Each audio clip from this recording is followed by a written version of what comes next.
And it was just really lovely to see like, oh, when you're allowed, when you have space for other people to come into your life to kind of nurture these other parts of you, the rewards are gorgeous. And we were both able to see that.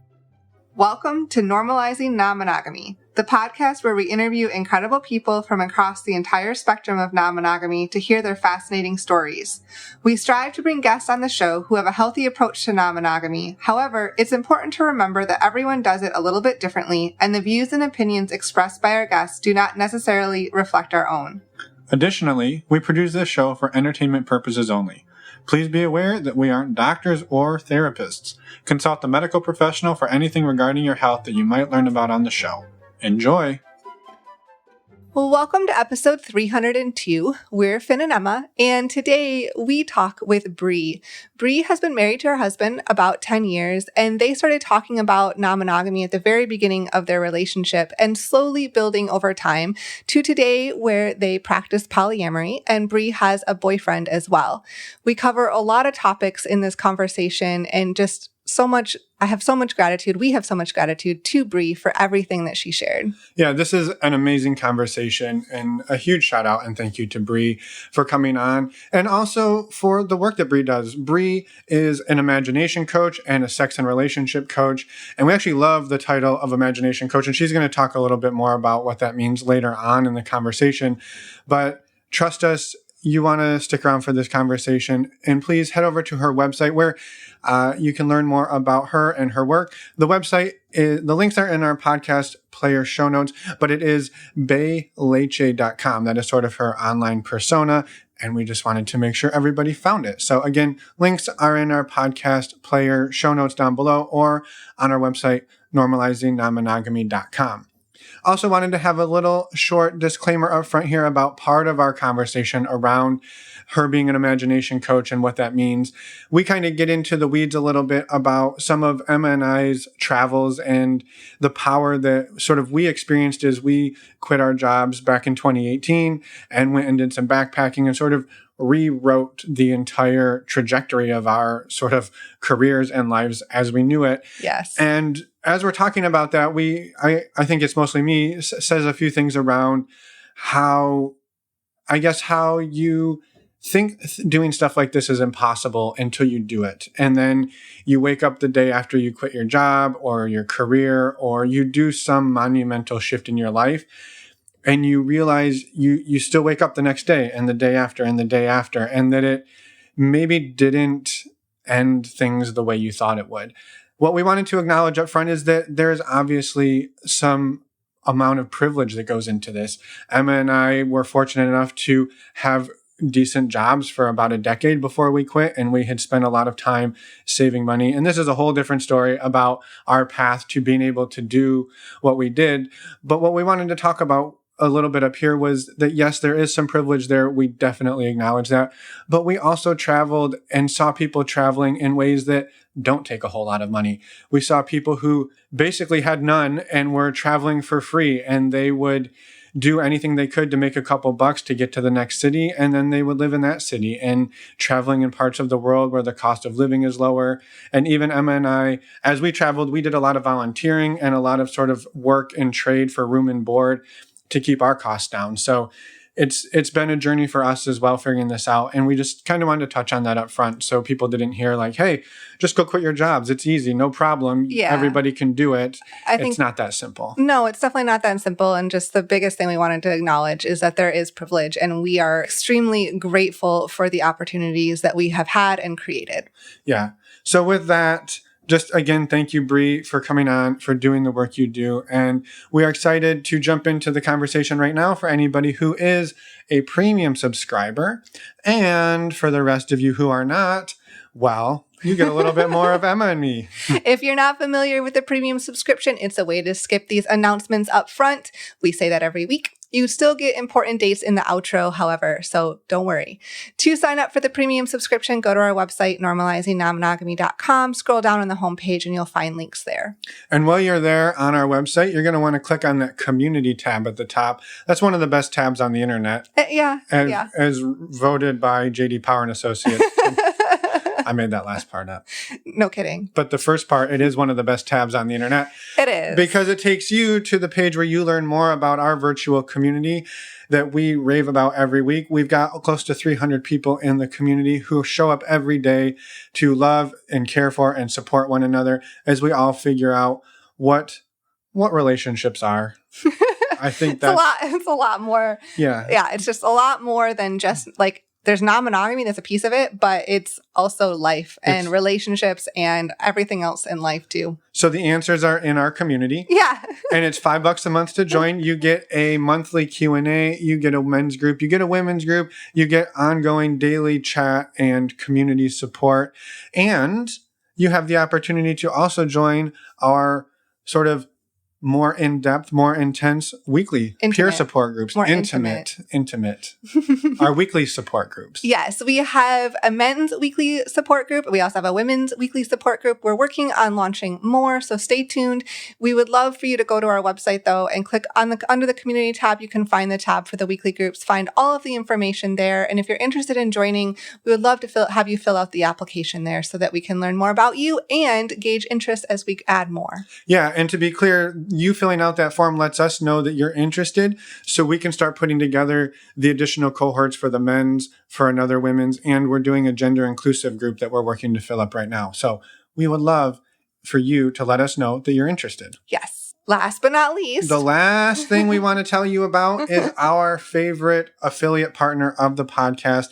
It is the way Emma and I have been getting tested for STIs for many a year. It is. And we've been telling you about it for the same number of years. It is. Because it's a service we use and love. It is called stdcheck.com. And using the links on our website or in your podcast player show notes saves you $10, which brings the cost of a 10-panel test down to $129. And it helps support the show financially, which we are extremely grateful for, so we can keep doing this every week. Yes. And with that, a quick reminder to go to our website, normalizingnonmonogamy.com, click on all of the links we just told you about, as well as go to the Contact Us tab. You can reach out to us, send us a voicemail, send us an email. We'd love to hear from you. And now, let's go talk to Bree. Here we go. Welcome to the podcast, Bree. We're so happy you're here today, and thank you for making the time to chat. We're excited. Yeah, I'm excited. I'm so happy to be here. Thank you for having me. We'd love for you to start just by introducing yourself at whatever level you're comfortable with. Yeah. My name is Bree, also known as Bay Leche on the internet. Wow, where do I start? I am a Chicana, queer, polyam living in Los Angeles. I am a mother to 2 toddlers who might interrupt this podcast. They are 3 and 5. I am a wife. We've been married for almost 10 years, which is crazy how that sneaks up on you. I'm kind of a jack of all trades. So currently I am a sex and relationship coach, but I also am an artist. I have my first art show coming up. I am a reseller of vintage, and what else do I do? And boudoir photography. So a little bit of everything. That's awesome. I can relate. People are like, what do you do? I'm like, well, here's a list of 27 things I'm doing at the moment. Exactly. Always trying not to make it 28 too, right? I'm trying not to make it 228, to be honest. I love it. So what does the relational ecosystem between you or you and your husband or all of your orbit, what does that sort of look like today? And then we're going to back up and figure out how we got here. Yeah. So today, the way it looks like is, so my husband and I are married, obviously, and we are nesting partners. We live together, raising our 2 toddlers together. And I have a boyfriend that I see maybe once a week at most, maybe a few times a month. And we've been together for about a year now. And at this point, it's not super kitchen table. Not that we're opposed to that. It's more like just busyness that hasn't really allowed that. He's definitely been over and like met my family, but he lives a few minutes away. So it's not like super easy. Mm-hmm. My partner or my husband at the moment, he isn't really seeing anyone because he's on a little bit of an inward journey, which we've kind of each taken turns doing, which is fun when you've been in like a long-term non-monogamous partnership to kind of see how that can happen from time to time where all of a sudden you're like, whoa, are we in like a mono-poly situation right now? So that's our current situation. I'm still dating other folks kind of casually, but the only one that's sticking right now is my boyfriend that I've had for a year. I love it. And when did non-monogamy come into the picture for you personally? Maybe we'll start there because it may not have been you and your husband at that point. So when did it come into your life? Yeah. So when I was in college, I got into the situation where I had a boyfriend and we've been dating for a few months and I really loved him, really cared about him. And then I met my current husband, Daniel, and had a really nice time with him and started to develop, strong feelings for him. And we were at a Christian college at the time. So it was like extra not okay to be with more than one person. And I just felt like ill about it because I just cared about both of them so much and was like really like having a really hard time understanding what was going on and felt like I had to pick someone. And it was very, a very strange experience, but also not one that was uncommon for me. Like ever since I had been a teenager, I'd find myself in multiple relationships and in this situation where I had to pick, where I'm like, oh, like I'm cheating. I'm cheating on my boyfriends. I'd have like boyfriends at multiple high schools to kind of try and like keep it like maybe it's okay if I do it that way. I don't know. So, but in college, I started after that experience, I ended up breaking up with the first boyfriend and staying with my now current husband.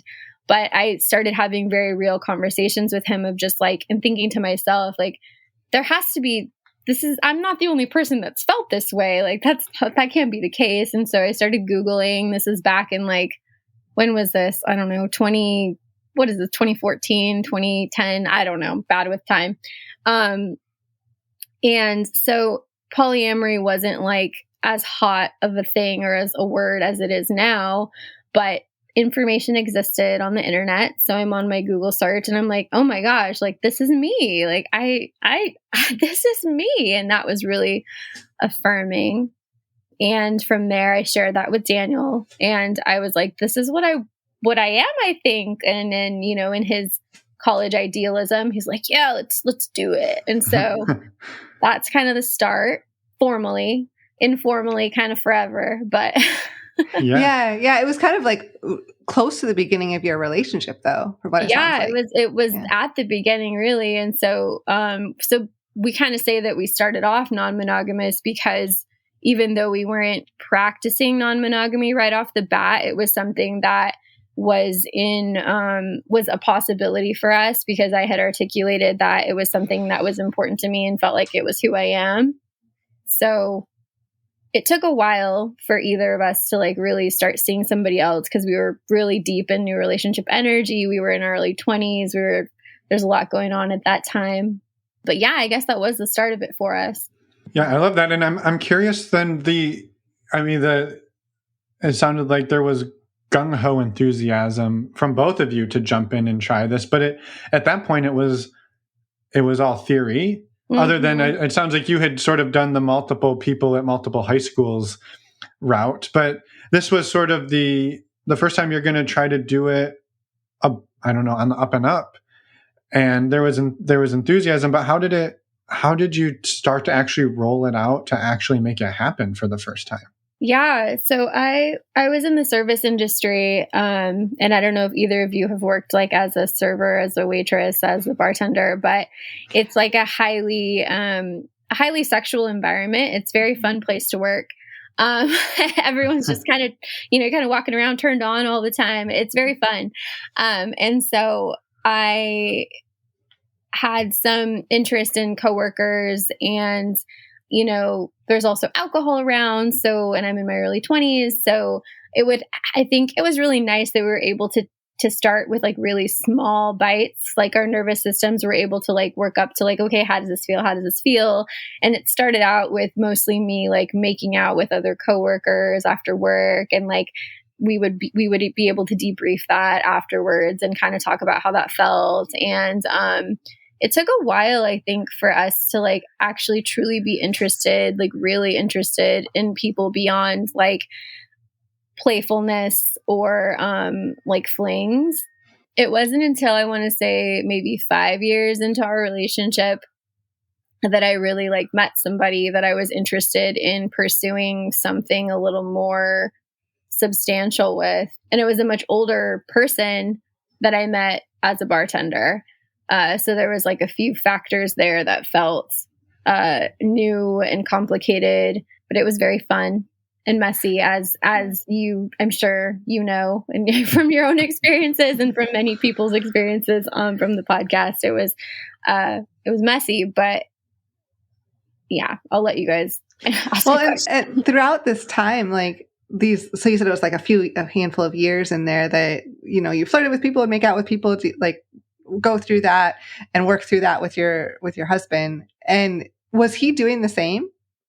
Yes, but it wasn't as much. I think we realized pretty quickly that I was definitely more oriented towards it, and it was something a little more interesting to me. Like, and I think it was also because of the environment that I worked in. Like, he works in kind of the opposite environment. He's a teacher. So it's not a place where you're, you know, meeting people to make out with. So that definitely lended to like a little bit of an imbalance there, but he still had his fun times too. It wasn't as frequent. And then I think he was definitely less interested in like having a second relationship. And when that happened for me, that definitely required a lot of hard conversations and navigation. Mm-hmm. Well, which is, you had said it got a little bit messy at that point, and I'm curious, you know, at whatever level you're comfortable talking about that, and again, understanding that your husband's not here to necessarily share from his perspective, but I think even from yours, how did that evolve into deeper feelings, and what were some of the things that came up for you? Yeah, I think so. We were still I had to have been about 26 at the time, right? And so I think it's fun now to be 10 years older and to look back and be like, wow, I didn't really know anything about anything at that point in life. And I feel really proud of us for like being able to navigate how messy it was, because I think we just had such a low degree of like conflict resolution skills and communication skills. And it was through these experiences that I think we really got to build like the strong foundation that we have now. But anyways, for me, it was really exciting. You know, I was like, I'm falling in love with a second person. And this has happened in past instances of my life. And it was never something that was okay. But this is something that like I've talked to, like everyone knows about this. Like, we can do this. This is really exciting. And I think still living in that like idealism. And because this person was much older, I think there were some pros there as well as some cons, but the pros being like higher emotional intelligence, more maturity in general. So that was really helpful for the situation. And I think really a great deal of intrigue for this person that like this was possible. Like, wait, you're married and you can see me? Like, that's okay. You know, like it was really outside of his like imagination a bit. So that was fun to feel like it was something I was bringing to him, like to teach him a little bit, even though it was new for me in a lot of ways. But yeah, the messy part, I think, is just as most people's experiences in polyamory can be, of just like figuring out boundaries, you know, like where is that all at? And like learning that boundaries that you have theoretically, right, don't always translate to your nervous system, that your nervous system isn't always like, oh yeah, this is fine. You're feeling sweaty. You're freaking out and you don't know why, even though in your head you understand it's fine and it's all safe. So we really had to do a lot of swimming in those waters to get to do a lot of learning. And I feel really proud. It was hard for sure, but I'm really proud that we were able to get through that first one for sure. Well, I mean, that's a big adjustment to go from, hey, I'm making out with coworkers, you know, behind the dumpster to I'm falling in love with somebody. That's rewriting the entire relationship sort of structure and agreement. I mean, even where you say, well, you had an open relationship, what's the difference? But like, those are very different things. Totally. Mm-hmm. Yeah. How were you two able to, I mean, I guess you kind of touched on it, that it was a little bit rough, but like maybe what, how did you two approach the shift, the transition from, hey, this is fun makeouts to, hey, this is a little more to it? Yeah, I think it was pretty compartmentalized for us at that point. Like, I think that's how we realized we had to do it in order for it to feel okay for everyone. And it's funny to look back on that because we've come so far, right, since that. But I think it's also what really inspired me to want to coach other people on how to do it, because I think we have this like idealized view of like what we want our non-monogamy to look like, right? We have like, oh, I want it to be kitchen table poly and we're all just friends and it's all great and easy.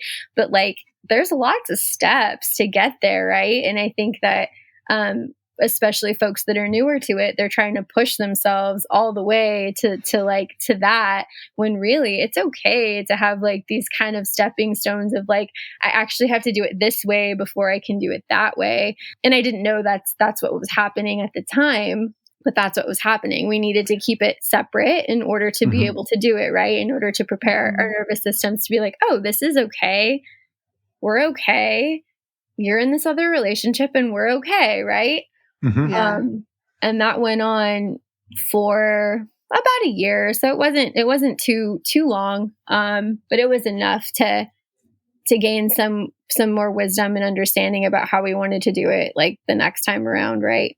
Yeah, totally. Yeah. I think that's super valid, and I'm glad you brought that up, because I think, to your point, people put certain types of polyamory or non-monogamy up on pedestals, right? Totally. I should be just swimming in compersion. You should be able to come and tell me everything and anything, and I'm just going to be happy for you, and there's never going to be any problems. And in reality, right, you might be like, our dynamic is I really can't hear certain types of things. So we draw the line here. Partners don't come over to our place. Like, people can create whatever dynamic they want, and is it some people's ideal that it's kitchen table and everybody can hang out for Christmas and Thanksgiving and New Year's? Sure, that is some people's ideal, but that's also not everybody's ideal. Totally. And I think like that's a lot of my work with my clients, is like really helping people understand that they can imagine whatever they want and there's no right or wrong or better or worse, because so many people are pushing themselves way too hard to try and do something or be something that's not going to work for them, or isn't going to work for their particular connection at the moment, right? Yep. Maybe it'll work the next time with somebody else, but totally. Yeah. So how did you iterate for the next time around? What did you move forward? Yeah. So my husband kind of kept having, like these little flings once in a while that were fun, but still nothing like super substantial. And then I started getting really friendly again with a coworker, because we're still in this chapter. And I was able to bring it to my husband like really slowly too, where I think the first time I jumped in because I was like, oh, we already said this was okay. And so now I'm doing it. And this time I kind of had more of an understanding of like, okay, I'm going to communicate more before. So I expressed that I was interested in this coworker, and this time it was a younger person, different than the first time. And my husband would like come sit at the bar too. So he knew who he was. So they had a little bit more of like it wasn't as compartmentalized. So that felt really nice for me. And even though we kept this relationship still pretty compartmentalized, but not as much, like I think we hung out a few times. And if I had like birthday parties, he would come over. So it felt like a little bit more progress. But still, I think it took us a lot longer than I expected to like be as comfortable as I thought we would be, once again, with that like idealized, we're all just hanging out. And even on my end, just the discomfort that I felt was really surprising, of like, oh, I've never been in a room with two of my partners, and like, how do I navigate that? Like, I feel like we don't talk about that part enough. Like, someone just mentioned that on another interview we did. They're like, "Oh, really? We need a book for that. Someone needed to teach me like what happens when I'm in a space with my husband and my partner. I don't know what to do." Well, yeah, that one, I think they flew in and like landed and picked them up at the airport, and basically were like, here we all are, all at lunch together for the first time. And it's like, yeah, how do I do this? Totally. Which now I feel like we have like a really high degree of comfort with all that, which I'm so grateful for. But at the time, you're just like, oh, what am I supposed to do? Like, can I touch you? Can I not touch you? Like, those are the conversations that you almost forget to have because you're so focused on like the other kinds of boundary conversations. Like, that's just not one you have. And so that felt a little stumbly, but I think we like got like donuts one time all together. Like I said, he came over for birthday parties. So that felt better, but we still weren't all like BFFs. We were best friends. He wasn't hanging out in my house all the time. And that still did feel like more parallel polyamory, especially because I was working nights and he was my coworker. So we worked nights together. And then I would see my husband more like on the weekends and on my days off. So it was like pretty parallel, which we did that for 3 years. Wow. So that was a bit more than just making out with a that sounds like it was more of a relation. We did more than make out. Yes. Yeah. Yeah, but it sounds like it was I don't know, a full blown relationship. It was. There was a lot of love there. Yeah, I miss him all the time. We're still good friends. Mm-hmm. And the only reason it ended is because my husband and I were ready to start a family.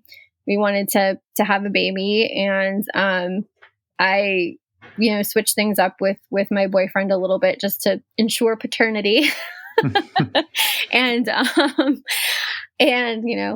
got pregnant, and we still were continuing the relationship, and I was open to what it could look like. And we started to have more conversations along the lines of like, would you be interested in like co-parenting, to some degree? Like, should we start meeting each other's family? Like, we were starting to have more serious conversations along that line or along those lines. But he met somebody else in the beginning of my pregnancy, my boyfriend did. And though he was kind of seeing other people, he was a musician, and his music was kind of like his other relationship, where like it worked really well to have me who had my husband, because then my needs were a little less because I was in these 2 relationships. And he met somebody else, even though he was dating kind of sporadically. He hadn't really had someone he was really excited about throughout our relationship. So that happened in the beginning of my pregnancy, and I was so excited for him. And I was like, go, like, fly, little bird. Like, I don't know what's going to happen when this baby comes. I've never had a baby before, so I don't know how demanding this is going to be. I imagine pretty demanding. Yeah. So it felt like really good timing, and it was a really nice, like, super easy breakup where we just were able to thank each other for our time together. And like I said, we're still good friends. Yeah, that's beautiful that you two were able to, like, it's sad not to be in the relationship like you had it. I'm sure there's some sadness there, like you said, but it's also beautiful that you two were able to navigate, like, no, this is where my life is taking me. This is where your life is taking me. Doesn't mean we can't still be in each other's lives, but it's just going to look different. Totally. Yeah. Well, it sounds like that relationship too was also pivotal for your marriage in the sense that you took another stab at not just casual but deeper relationships. And it sounds like, and again, these are hard words to use, like grow or evolve, because it's not like you have to be on the escalator to something, but it sounds like it was pivotal for you and your husband in terms of how you approached being in a non-monogamous marriage. Totally. And I feel like it also really like was a time when my, like, kind of our relationship philosophy developed more, because we were both kind of seeing so much good that was coming out of me being in this other relationship. Like, this person was really really maybe mostly responsible for my like artistic evolution, like as a person. Like, they really helped me to see like that I'm an artist. And if it weren't for that relationship, or without the opportunity to be non-monogamous, I'm not sure that I would have been able to have that. And my husband saw that wasn't something that he could do for me, because that's just not our relationship, which is okay. It's not a bad thing. And it was just really lovely to see like, oh, when you're allowed, when you have space for other people to come into your life, to kind of nurture these other parts of you, like, the rewards are gorgeous, and we were both able to see that. So I feel like it made both of us more passionate about our open marriage, because we got to see that. Yeah. I think that's amazing. And a thing that kind of hit me and the way you describe that is, I think this is something that is easy to ping our insecurities of, hey, this new person came into your life and they introduced you to something that maybe woke something up in you that's never come alive. For you, it was art, right? And it's so easy to go to a place of, well, I should be inspiring everything in my partner, right? Or even feeling bad, like, well, why couldn't I unlock that for Right. her? But I think the work is to say, allowing isn't the right word, but supporting that adventure, that growth, that experience, without taking it personally, to say, hey, I wasn't the one who showed Bree art in the way that she wants, but I can be the one to say, go and explore it, and you have my full support, and we're going to keep nurturing the other parts of our partnership that are not that. Totally. And letting those grow independently. It's really hard to do. Yeah, but I give him a lot of credit, because I think that even if he had that initial reaction internally, he was able to work through it quickly. Yeah, which is amazing. And I mean, that I think is a fundamental challenge in a lot of relationships, but also it can happen, say with friendships even, or anything else in your life. And to fully support somebody that you love looks like maybe they're getting things from they are likely getting things from other people in their lives, and to support and cheer that on. And hopefully, that's a good thing. It's a very good thing and a very critically important thing. But it can ping insecurities in yourself. Well, because we get so many messages that say you should be everything. Yeah. Mm-hmm. Yeah. And as you said, this is a relevant conversation, even monogamous relationships, because it could come up in friendships, which is hard to comprehend. Yeah. Yes. Yeah. But it happens. Yeah. It happens that somebody, we don't need to go down the whole road I was just going to go down. I'm just slow down. So the two of you, so you had that relationship, then you got pregnant and you transitioned that relationship. I guess, can you walk us through the last few years then? You said your kids are 5 and 3. So I imagine it's been a while. Yeah. Yeah. So then it was interesting, because I think I didn't know, what having a baby would be like. Once again, you never have one before, you don't know. And, but my sexuality is very important to me, and non-monogamy is very important to me. And so I think I had a lot of nervousness going into having a baby, that I wasn't going to be able to preserve this part of myself that I'd worked really hard to get to a good place with. And what was interesting is, as soon as I had my first child, I found that,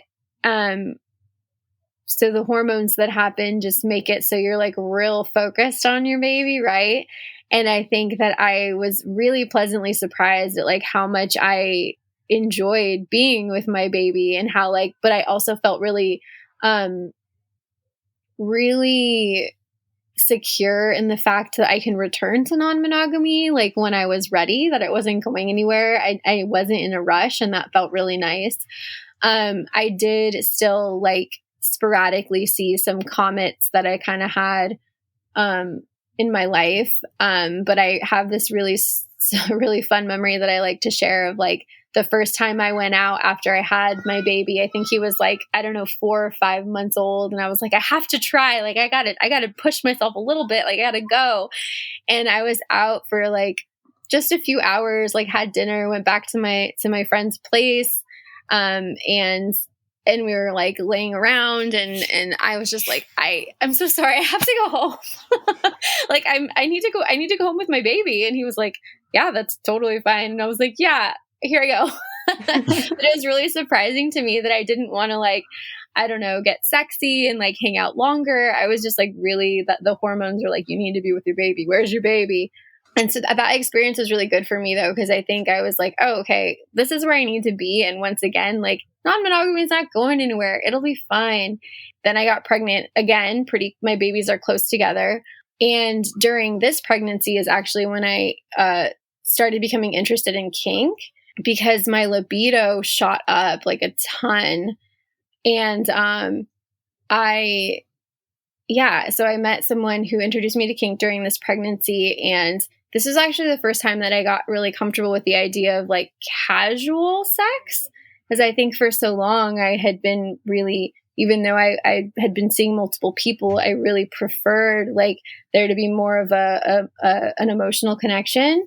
And then coming from like a Christian background, that makes sense too, right?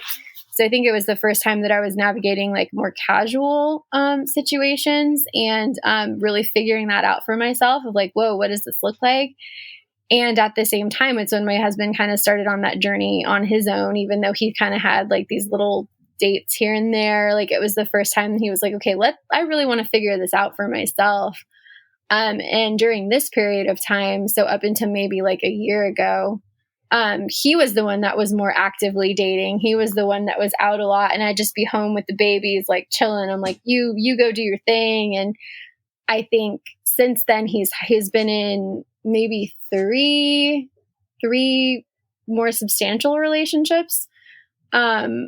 And it's been so lovely to get to be on the flip side. Finally, I think at first I was a little nervous because I was like, oh, Daniel hasn't been with someone that he's been like really excited about that's like gone on for a while. And I had so much fear around that because I knew it was going to be a challenge. I was ready for it, but I knew it was going to be a challenge. And then it wasn't as hard as I thought it was going to be, actually. That's a nice, pleasant surprise, right? It really was. I was ready. I was like, oh my gosh, it's going to be so hard. I'm going to be crying. It's going to be horrible. We're going to have fights. And then it wasn't.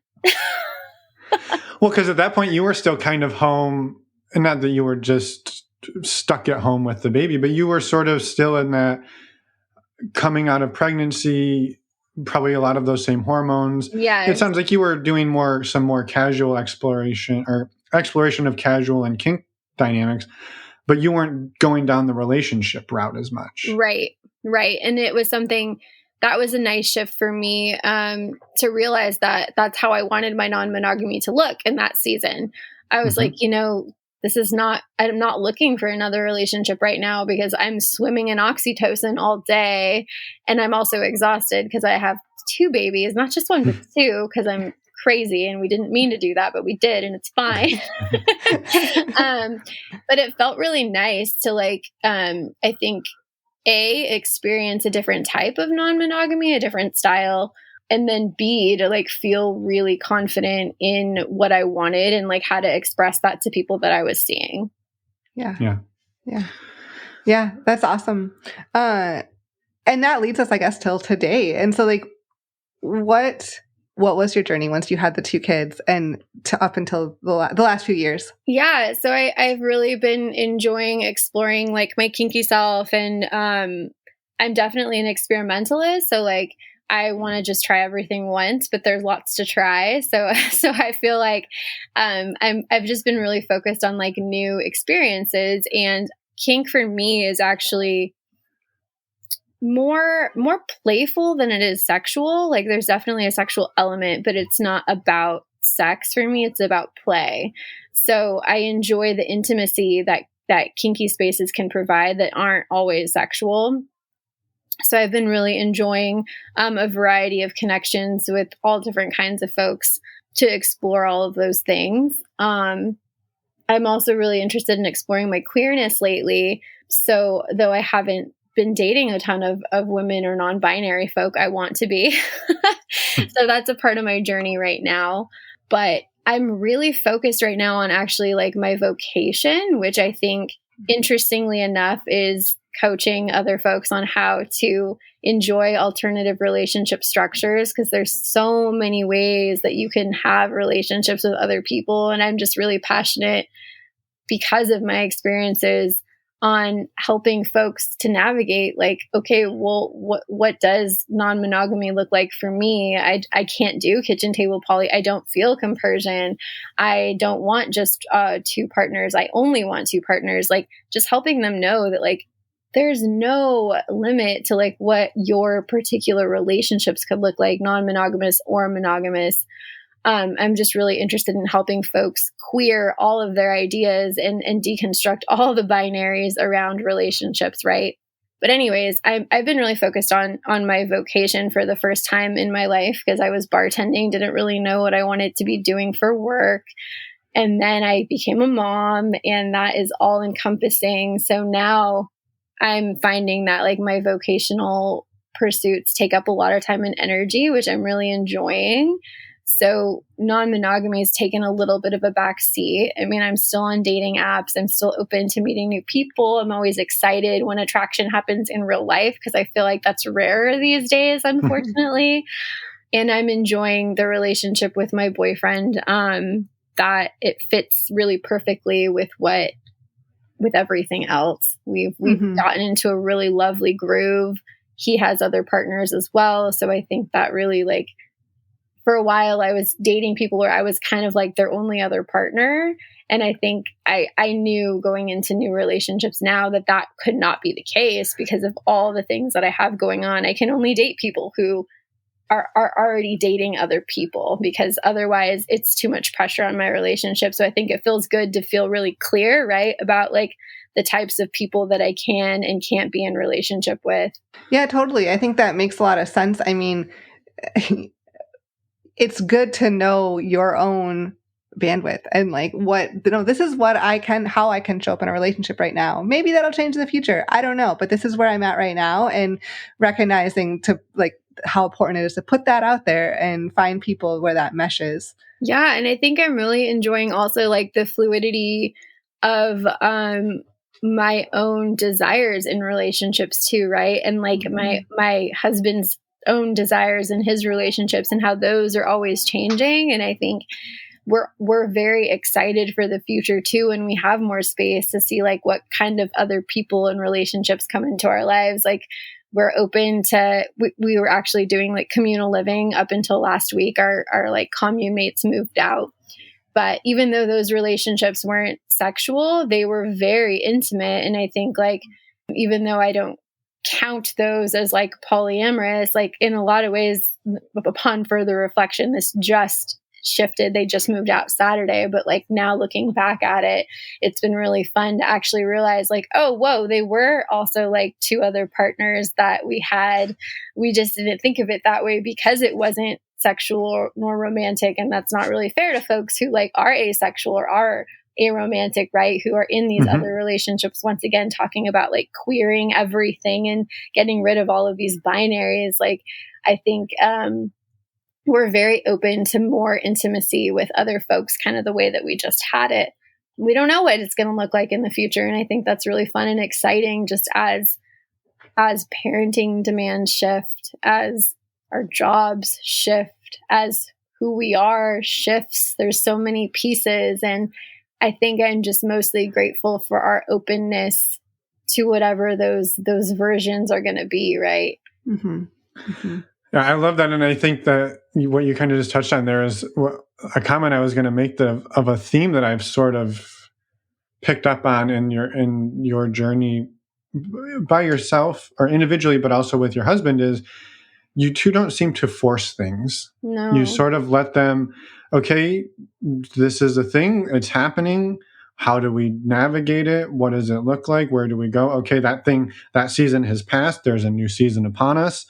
This season looks like this. How do we get through this season and what comes next? It sounds like you largely go with the flow together and give each other a lot of liberty to explore who you are. But I think maybe the question, as I say that, is what do you two do to really foster and bolster your connection between the two of you? And that's not coming from a place of doubt, like, hey, you're off doing this and he's doing that, and you have kids and you're a coach and he's a teacher. When do you ever talk to each other? But I'm genuinely curious, like, how do you manage it all? Yeah, and grow your connection so you can have that. Yeah, I think that's a really good question. And honestly, if it were not for something called COVID-19, I don't think it would have been so easy, because COVID-19, let's call it COVID-19. I can't. The pandemic and having to be home, right, together, that was right after the birth of our 2nd baby. Thank God I didn't have to deal with hospital protocol it was great timing for me. But we spent so much time together, right? And that was it was previously like such a luxury. So it was so sweet to like really get this season of like getting to reconnect. I think that was like a really big gift to our marriage. We were doing all right. Like we were definitely doing all right. We were smooth sailing, but I think it helped us realize like how much we weren't getting. Like, oh, whoa, like we actually, hey, like we actually can connect a lot deeper here. And I think that reset was really nice because I think we've worked really hard to maintain that. And we're really intentional. Poly people always talk about calendaring, and we always make sure to put 1 or 2 evenings on the calendar where it's like, okay, we're not going to fall asleep when the kids fall asleep on these 2 nights. Like we're going to stay up and we're going to talk. Maybe we'll smoke a little bit and laugh or eat some snacks, like, but 1 or 2 nights a week, like we wake the other person up. We're like, no, you have to get up. I know you're tired, but we have to do this. And that's become one of our practices, and our sacred time is like from 9:30 to 11:30 at night, 1 or 2 nights a week, which I think the busier you are and after kids come too, you like realize how luxurious that time is together and you're less likely to take it for granted. So I think we've really appreciated that too. And we've really had the chance to be there for each other through these past 10 years and 13 years together. I had pretty severe like postpartum anxiety. And he really showed up for that. He took incredible care of me. After both babies, he cooked every meal for maybe like years. Like I think I just started cooking again, like maybe last year. And I've really shown up for him as he's had his own personal struggles with different things. And I think that it's felt really nice to, once again, I talked earlier about like being on both sides. Like I think we've just been on both sides of things for each other in so many ways that have really created like truly the strongest foundation of love and friendship. And I am just so grateful for it. Yeah, it was amazing. Yeah. No, thank you for expanding on that. And I think, yeah. And I don't want to, and I think I'm realizing like, as I'm like thinking about everything I'm saying, I don't want to act like we haven't had our struggles. Like we definitely have. And I think that's actually a big part of my like coaching brand is like to share our struggles, because I think sometimes polyam couples or influencers like don't share those as openly. They're just like, look at how great we're doing and look at all this compersion that we feel. And I've tried to be like pretty open about like, no, we've like probably hated each other at like different points, like for sure. And like we've screamed and we've cried and we've yelled and we have felt like we wanted to kill the other person. Like that's all a part of our journey too, right? And so I don't want to not say that, because I think that that's really important, that we like where our marriage is right now, we've really earned that. It's because we've had a lot of really, really hard conversations, right? Like we've earned it. And I think it's important to note that. Totally. And that's one of the questions we often ask is what are some of the challenges that you've come up against on this journey? And it was one that I was going to kind of throw your way, because it seems like, as we just sort of said, there's been a lot of freedom to explore, and you two have really shown up to support each other in that. But that's not to say that doing that isn't hard, doesn't trigger insecurity, things don't come up, fights don't happen. And maybe if you do want to take a minute to talk about maybe not all of them, but 1 or 2 things that you've come up against and, how you two kind of worked through that. Yeah. I think it's just helped us kind of do a lot of self-reflection individually and just develop so much more awareness about kind of the negative patterns that we each have as individuals, right? And how it contributed not only to our poly journeys, but just like to life in general. Mm-hmm. I think that one that comes up at first is like that for me, like I tend to be a pretty forceful person in that I'm not always looking for people's cues, like nonverbal cues that something maybe isn't working for them, right?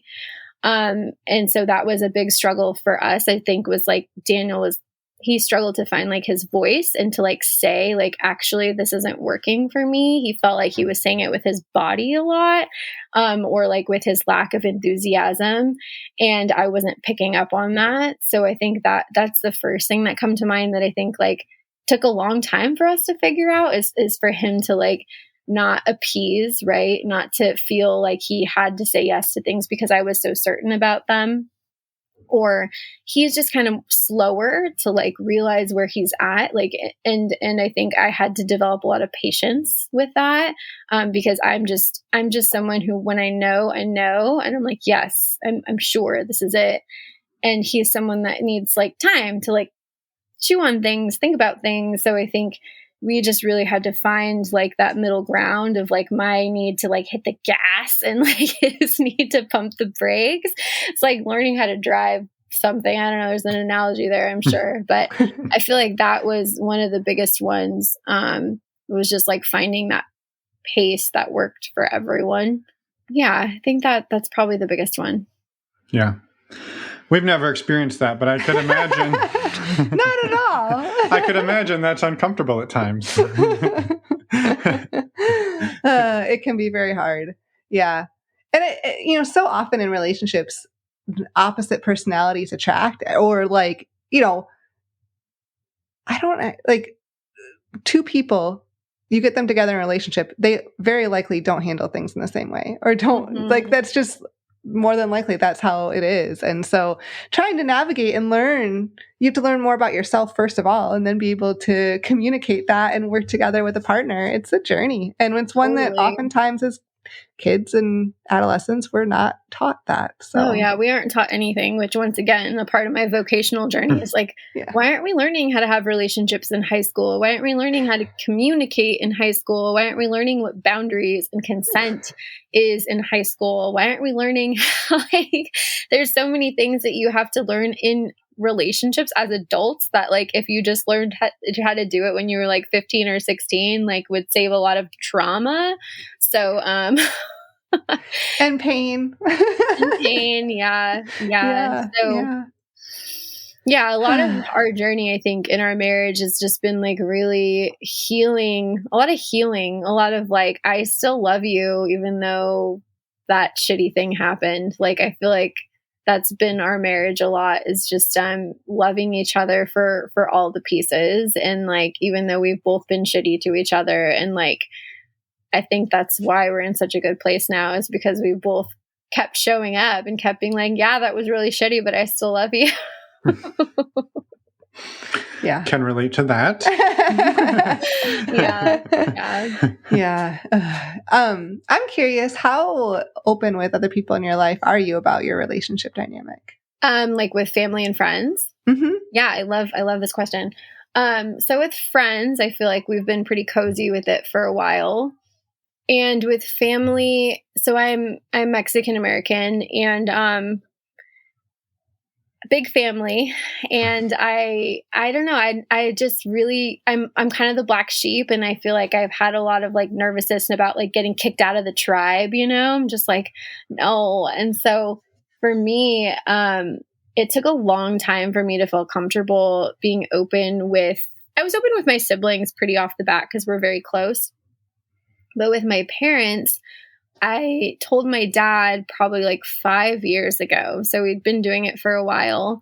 And I had been prepping him slowly. Like you just kind of drop these little like, yeah, I was out the other night, Daniel was home, or like you just kind of, you're feeding these little pieces to kind of get their nervous system kind of like, oh, okay, that's interesting, but that's okay. And that's interesting. So I finally told him, and he was just so great about it. He just thought it was so cool, and like was asking me lots of questions about it, and like still to this day is like very curious, and will bring his questions to me, which is so sweet. My parents aren't together, and so for my mom, there's a lot more baggage there, and I just told her probably like 2 weeks ago. Oh wow. Yeah, but once again, after years of like feeding her tiny pieces and like I just really didn't want her to freak out, because my mom is the type of person that would freak out, that would yell, scream, say really mean things. And I was like, I can't handle that. We're not doing that. So I knew that the right moment would come up, and it did. And I just said it. And then she kind of took a deep breath, and I could tell it triggered her, because I think that is the thing about coming out to your parents, especially, that it triggers people so deeply to hear that you do this thing that maybe they've wanted to do, or maybe makes them question their own relationship styles, right? Or maybe they've experienced infidelity. Like, there's so many ways in which the information of like, I'm non-monogamous, can be so triggering. And I was really conscious of that. So it actually went pretty well. And so now I feel like a huge weight is off of me, because it's something I've wanted for a long time, but I really didn't want to do it in a way that was going to be drama. And I do have to say that, like, that's a very privileged place for me, right? Because I'm not in like a V. I'm not like a triad. I'm not like visibly non-monogamous. So it was I could wait, right? And not everyone can do that. But now we're out to everyone except for Daniel's parents. So if they're listening,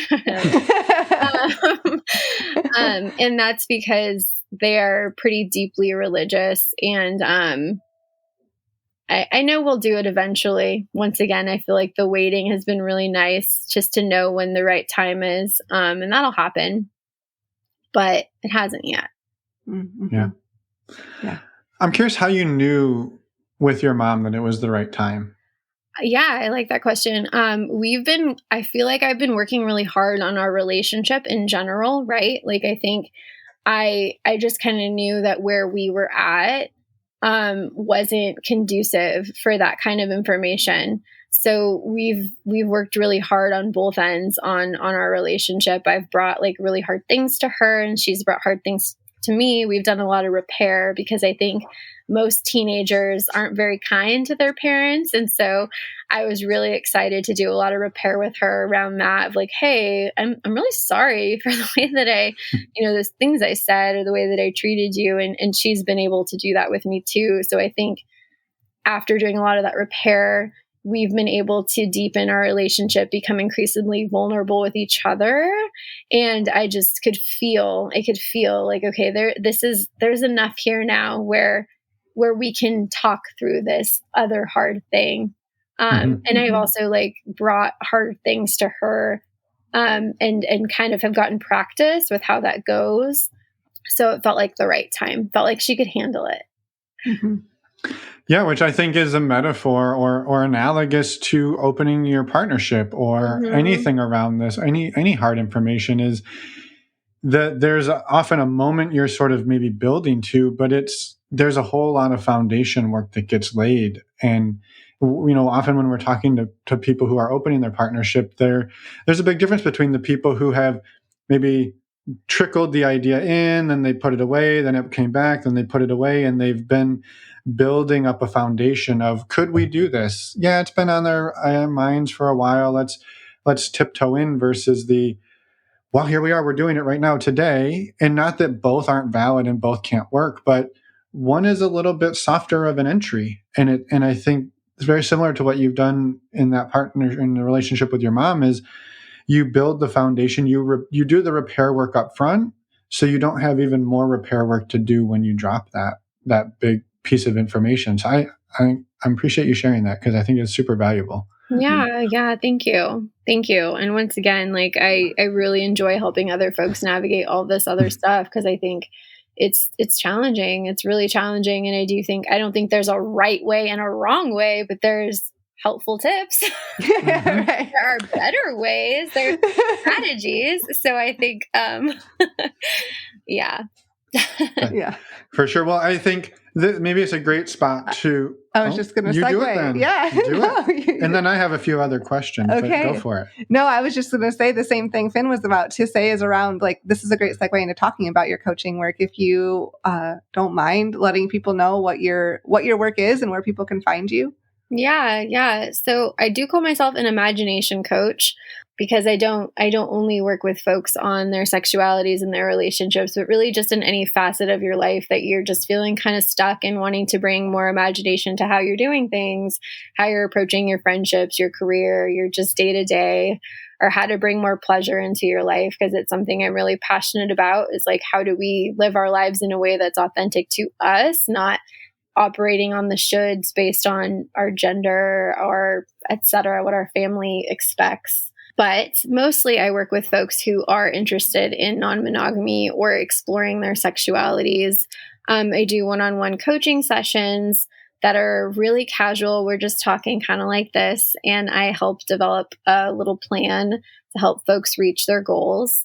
You can find me on Instagram right now, or beleche.com is my website.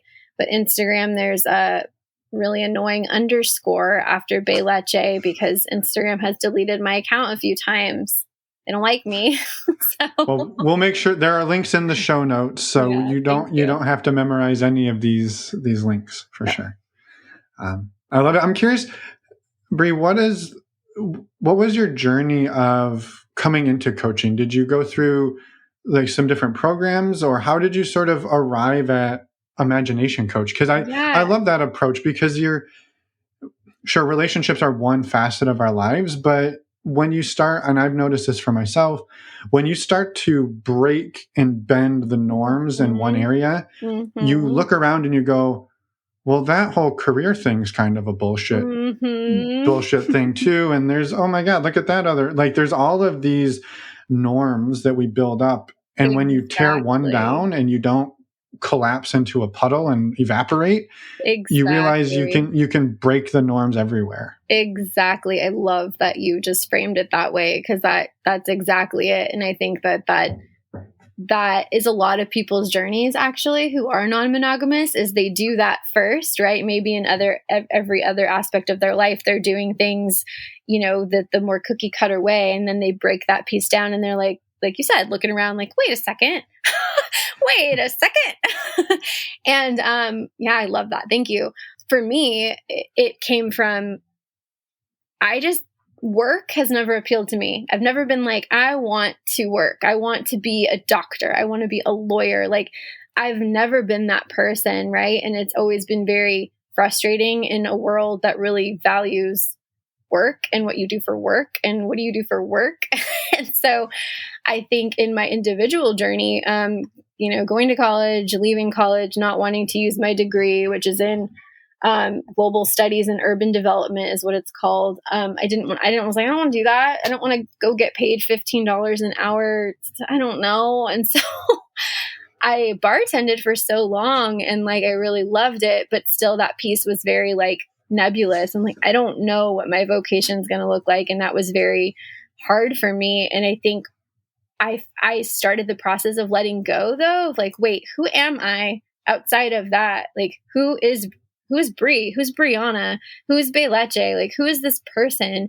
And I think it ended up actually being the greatest gift to not tie my identity to like what I did for work or what I like a hobby, right? I really had to look inside myself and know who I was when I wasn't anything else, like outside of my roles. And that process, I think, has been such a gift, because I think I know myself, and I want that for everyone else. I want everyone else to operate out of this place of like authenticity. And I'm doing this because it feels right for me, even if my mom doesn't like it, even if my partner doesn't like it, like it's what I need for me. And a lot of people never ask themselves that question. They never ask themselves, like, what do I really want? Who am I? What's in alignment for me? Because we're operating so much on these shoulds and on this like really like template really of like, we go to college, we get married, we have children, we have our career, we buy a house. And so I really am just so passionate about helping people figure it out outside of that. But it didn't start until I started creating art, photography around exploring the idea of motherhood and sexuality. Because becoming a mom, as I talked about earlier, was like, I was really nervous about that kind of squelching my sexuality, right? And so when I was pregnant, I partnered with a lot of different photographers to explore this idea of kink in particular and pregnancy, and create these images that were it made people feel things, and people responded to that art really well. And that's how I kind of started gaining an Instagram following, because I wasn't really on Instagram before. It wasn't really for me. I was like, oh, I don't want to be on the internet. But people started reaching out to me, just kind of saying like, how did you get here? And like, we're curious about my journey. So I started sharing more about my open marriage, and it really organically grew from that as people wanted to have conversations with me about it. And I was like, oh, like, I have a lot to say about this. I can help folks. And so I started doing that, just kind of offering these really informal sessions. Been doing that for about 3 years now. And now I'm in a program. I didn't want to pay for a program that wasn't like really what I wanted, but then I found one. It's based on somatics. So we look at the body, right? We're paying attention to the nervous system and applying that to how we're doing relationships and how we're relating to our sexuality. So the program's focused on that, and I will be certified next year. And that's Can I ask the name? Yeah, it's called Somatica. I asked because I'm actually in the middle of the same program. I think you're probably in the same track, different. There was 2 cohorts last fall. Wait, you're in the program right now? That's so funny. Mm-hmm. Hilarious. So I can vouch for this program. What's that? So you're in the second part of the program? I will be starting the second part in October. Okay. Yeah, that's hilarious. But isn't it great? I can vouch. Yeah, I can vouch for it. It's amazing. It's amazing. And like, I love it because it's really supported like what I've already been doing. Cause like a lot of the reading, I'm like, I've done this reading, like, and it feels really nice that like I was on the right track, right? Like I was like, oh, I was thinking about this the right way. And now there's all these other people that can support that journey with me, and I can like deepen the skills and knowledge. So I'm stoked about it. Love it. Yeah, it's awesome. Yeah. I wanted to just touch too for a minute if around destroying the facade that gets built around what we're supposed to do. And this was something that happened for me a lot when we were traveling. So Emma and I took about a year off we quit our careers, went and traveled and backpacked South America. And for me, I've lived in a weird place with this idea that I do things very much by the books a lot of the time. Mm-hmm. And I see things as there's a right way and a wrong way to do it. But I'm always trying to prove that there's a different way. Mm-hmm. And our traveling did this for me in a lot of ways, because we would get into these situations where I would see people living or traveling in a way that I'm like, there's no way you can do that. And then like, there's this person sitting in front of me that's doing it and has been doing it, probably been doing it for a long time. I mean, we watched this family, 2 parents and 2 kids but I think like 8 and 13 from the UK. They've been traveling for quite a while. Their kids had like started these like recycling programs, and they had done all these. So they were like homeschooling their kids and backpacking South America, learning Spanish, doing all these amazing things. Their kids are basically little entrepreneurs. They had taken their kids out of school for a year. Yeah, on that trip. And you look and you go, people probably told them every day, this is insane. You can't do this. Right. And they were like, watch. Yeah. And one day their kids didn't go into school. They got on an airplane and they flew across the world, and they kept living their lives. They woke up the next day. They're fine. Yep. Yeah. Yep. And but I think it's so easy. I mean, I know it's easy for me to say, when I quit my job, what will I be? And that day that I quit my job, I woke up the next day, and I woke up a month later, and I got in an airplane, and I just kept existing. And all of the facade and the things that we're taught, they're largely not true. You can just do, but it's scary. Totally.